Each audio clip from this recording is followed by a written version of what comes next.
काशी तिलक और नमस्कार। तिब्बत टीवी के हिंदी प्रसारण में स्वागत है।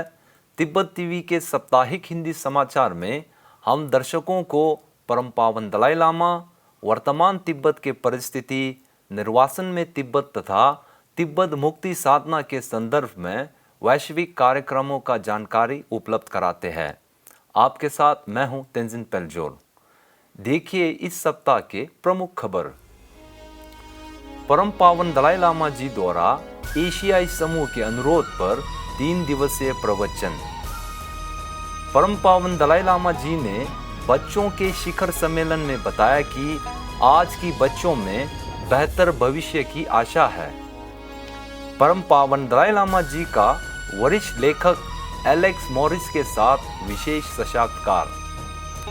तिब्बत के अंदर चीनी प्रशासन द्वारा राष्ट्रीय उद्यान निर्माण के नाम पर हजारों तिब्बती खानाबदोशों को बेघर किया गया। परम पावन दलाई लामा जी और तिब्बत के संदर्भ में यूरोपीय दृष्टिकोण पर पैनल चर्चा। जूरिक काउंसिलर मारियो फेहर ने स्विट्जरलैंड का तिब्बत के प्रति राजनीतिक और सामाजिक समर्थन का आश्वासन दिया। भारत तिब्बत मैत्री संघ के बिहार की इकाई द्वारा तिब्बत की आज़ादी, भारत की सुरक्षा विषय पर वेबिनार। भारत तिब्बत सीमा पर भारत और चीनी सैनिकों के बीच बढ़ते तनाव के बीच चीन ने अरुणाचल पर अपना दावा किया। अब सुनिए खबर विस्तार से। इस हफ्ता हम आपको परम पावन दलाई लामा जी द्वारा एशियाई बौद्धों के अनुरोध पर ग्याल्से थोकमे सांगबो द्वारा विरचित बोधिसत्वों के 37 अभ्यास और आचार्य जोंगपा द्वारा विरचित प्रदान त्रिविध मार्ग पर दूसरा और आखिरी दिन का शेष प्रवचन प्रस्तुत करेंगे। प्रवचन से पूर्व थाई और वियतनाम के भिक्षु एवं भिक्षुणियों की समूह ने हृदय सूत्र का मंत्र जाप किया। अपने संबोधन में परम पावन दलाई लामा जी ने कहा कि वह बौद्ध धर्म का अभ्यास करते हैं, भगवान बुद्ध का अनुयायी है और एक बौद्ध भिक्षु है। बौद्ध धर्म की स्थापना तिब्बत में महान गुरु शांता रक्षिता द्वारा की गई थी। उन्होंने कहा कि वह भारत के नालंदा परंपरा को पालन करते हैं, जो कि तर्क और कारण के उपयोग में ज़्यादा ध्यान देता है। उन्होंने कहा कि ये अत्यंत ज़रूरी है कि सभी धार्मिक परंपराएं एक दूसरे के साथ सद्भाव से रहे। परम पावन दलाई लामा जी ने धर्मशाला स्थित अपने निजी आवास से ऑनलाइन के माध्यम से फेयर शेयर फॉर चिल्ड्रन की विजेताओं और नेताओं के 2020 शिखर सम्मेलन को संबोधित किया। इस शिखर सम्मेलन को अन्य प्रसिद्ध वक्ताओं जैसे स्वीडन के प्रधानमंत्री स्टीफन लॉफवेन, विश्व स्वास्थ्य संगठन के महानिदेशक टेड्रोस अधानोम तथा कई नोबेल शांति विजेताओं ने संबोधित किया। अपने संबोधन में परम पावन दलाई लामा जी ने कहा कि पिछले सदी में हमने हिंसा और रक्तपात देखा है। आज 21वीं सदी को हमें शांति का नया आदर्श बनाना चाहिए। इसलिए आज की युवा पीढ़ी इस विश्व को बेहतर और शांतिपूर्ण बनाने में सक्षम है। उन्होंने धनवान और निर्धन के बीच सामाजिक भेद पर अपनी चिंता प्रकट करते हुए कहा कि हमें इस भेदभाव को समाप्त कर गरीब और ज़रूरतमंदों की मदद करनी चाहिए। उन्होंने कहा कि इस पीढ़ी के बच्चे विश्व के मुख्य संरक्षक तथा शांति के संदेशवाहक हैं। Future is in our hand. So now generation, children, they are the main human being who taking care about the world. Taking care of world is actually taking care of ourselves. परम पावन दलाई लामा जी ने rolling stone संगीत पत्रिका के वरिष्ठ लेखक Alex Morris के साथ चिंताजनक समय के दौरान चिंता से निपटने की विषय पर विशेष साक्षात्कार किया। अपने संबोधन में परम पावन दलाई लामा जी ने कहा कि संगीत लोगों के जीवन में कई प्रकार की खुशी प्रदान करता है, जैसे कि संगीत में मनुष्य, पशु और पक्षियों को भी खुशी महसूस करते हैं। उन्होंने कहा कि इस संकट की घड़ी के दौरान चिकित्सकों द्वारा इस महामारी से निपटने की अथक प्रयासों के लिए प्रशंसा किया। उन्होंने भय और चिंता से निपटने की सलाह देते हुए 8वीं शताब्दी के भारतीय विद्वान शांति देवा का पाठ प्रस्तुत किया, जो कहते हैं कि अगर समस्या का हल होती है तो चिंता क्यों करें? यदि समस्या का समाधान नहीं किया जा सकता तो चिंता करके कोई फायदा नहीं है। Not only human being, but other animals also, you see sound, you see sometimes you see effect in their mind. The small insect, I don't know. But some, you see, like dogs and some birds, nice sound come, they feel happy. Certain sort of big sound, they shock, like that. Radio free Asia के अनुसार तिब्बत के अंदर चीनी शासन ने राष्ट्रीय उद्यान बनाने के योजना के अंतर्गत हजारों तिब्बती खानाबदोशों को इस साल के अंत तक अपने पुरखों की जमीन से निष्कासित करने का निर्णय लिया है।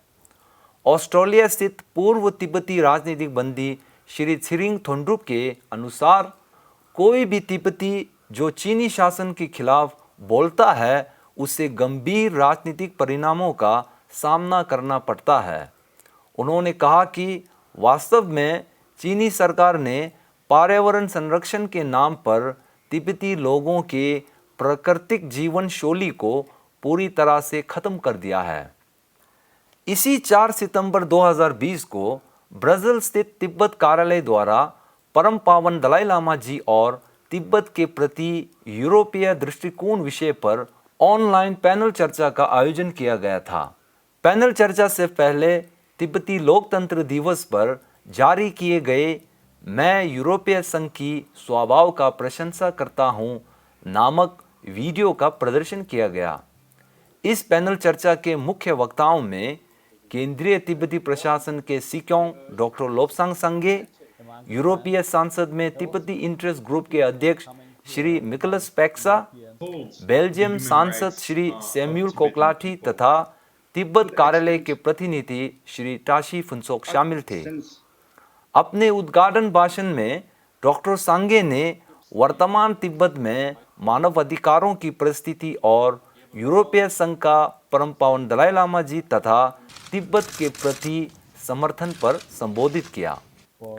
श्री मिकलस पैक्सा ने यूरोपीय संसद में पिछले 3 दशकों से स्थापित तिब्बत इंटरेस्ट ग्रुप के महत्वपूर्ण कार्यशैली तथा तिब्बत के पक्ष में यूरोपीय संसद में प्रस्तुत प्रस्ताव के बारे में चर्चा की।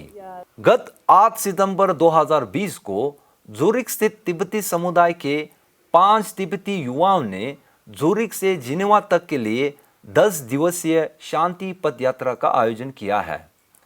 इस पद यात्रा का मुख्य उद्देश्य चीनी शासन के अंतर्गत तिब्बत तथा अन्य इलाकों में चीन द्वारा क्रूरतापूर्ण मानवाधिकार हनन को रोकने के लिए स्विट्जरलैंड सरकार और संयुक्त राष्ट्र से अपील करना है।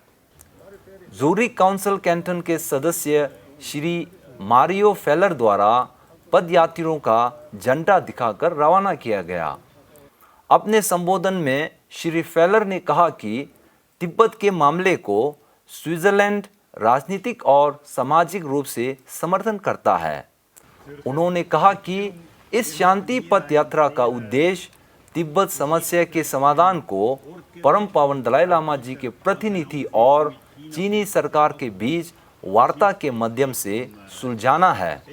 इसलिए आप लोगों का वास्तविक स्वायत्तता की मांग को हम सम्मान करते हैं। पद यात्रा का समापन पद यात्रियों द्वारा संयुक्त राष्ट्र, स्विस सरकार तथा चीनी दूतावास को ज्ञापन देने के साथ समाप्त होगा। भारत तिब्बत मैत्री संघ की बिहार की इकाई ने तिब्बत की आज़ादी, भारत की सुरक्षा विषय पर वेबिनार का आयोजन किया था। इसमें भारत तिब्बत मैत्री संघ की बिहार क्षेत्र के लगभग 150 से अधिक सक्रिय तिब्बत समर्थकों ने भाग लिया। वेबिनार की शुरुआत में सभी सदस्यों ने भारतीय सेना के तिब्बती वीर जवान स्वर्गीय श्री न्यीमा तेंजिन तथा तिब्बत के लंबे समय से समर्थक स्वर्गीय श्री हरीश अडियालकल के प्रति श्रद्धांजलि प्रदान की।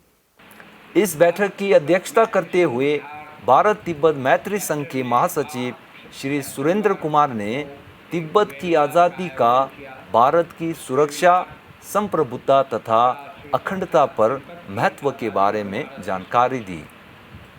वर्तमान समय में इस वेबिनार का बहुत ही अधिक महत्व था, क्योंकि पूर्वी लद्दाख में आज चीन और भारत के बीच में तनावपूर्ण स्थिति है और चीन LOC का उल्लंघन लगातार कर रहा है। ऐसी अवस्था में जब हम लोग विचार करते हैं तो तिब्बत, भारत और चीन की सीमा कहीं नहीं मिलती, सीमा तो भारत और तिब्बत की मिलती है। अगर तिब्बत आज़ाद होता, एक स्वतंत्र राष्ट्र होता, तो आज जिस खतरे का सामना हमको चीन से करना पड़ रहा है उसकी कोई ज़रूरत नहीं थी। आज के प्रसंग में जब इस वहाँ दोनों अरुणाचल और लद्दाख दोनों चीन के ओर से खतरा पैदा किया जा रहा है। हमारे हजारों वर्ग किलोमीटर ज़मीन पर चीन ने कब्जा जमा रखा है, तिब्बत को गुलाम बना रखा है। ऐसी परिस्थिति में पर्यावरण का भी वो लगातार हिमालय के क्षेत्र में बर्फ का विनाश कर रहा है। तो हम सब लोगों के लिए आवश्यक हो गया है कि आज भारतीयों को तिब्बत की आज़ादी के लिए संकल्पित होना और उनके संघर्ष को में उनकी मदद करना, क्योंकि तिब्बत जब आज़ाद होगा तो भारत सुरक्षित होगा। भारतीय न्यूज़ समाचारों के अनुसार भारत तिब्बत सीमा पर भारतीय और चीनी सैनिकों के बीच तनाव अभी भी जारी है। अलग अलग स्तर पर बातचीत के बावजूद सीमा पर तनाव की माहौल शांत होने का नाम नहीं ले रहा है। भारत तिब्बत सीमा पर तनाव पिछले कई महीने से चला आ रहा है। इसी बीच विस्तारवादी चीन ने फिर से भारत को निशाना बनाते हुए भारत के अरुणाचल प्रदेश को अपना क्षेत्र बताया है। यही चीन की साम्राज्यवादी और उपनिवेशवादी सोच का प्रमाण है, जहां एक तरफ लद्दाख की सीमा पर विवाद खत्म नहीं हो रहा है और दूसरी तरफ चीन ने अरुणाचल पर अपना अवैध दावा करना शुरू कर दिया है। इस संबंध में अरुणाचल के कई राजनीतिक, सामाजिक व गणमान्य व्यक्तियों ने इस दावे को पुरजोर खंडन तथा विरोध किया है।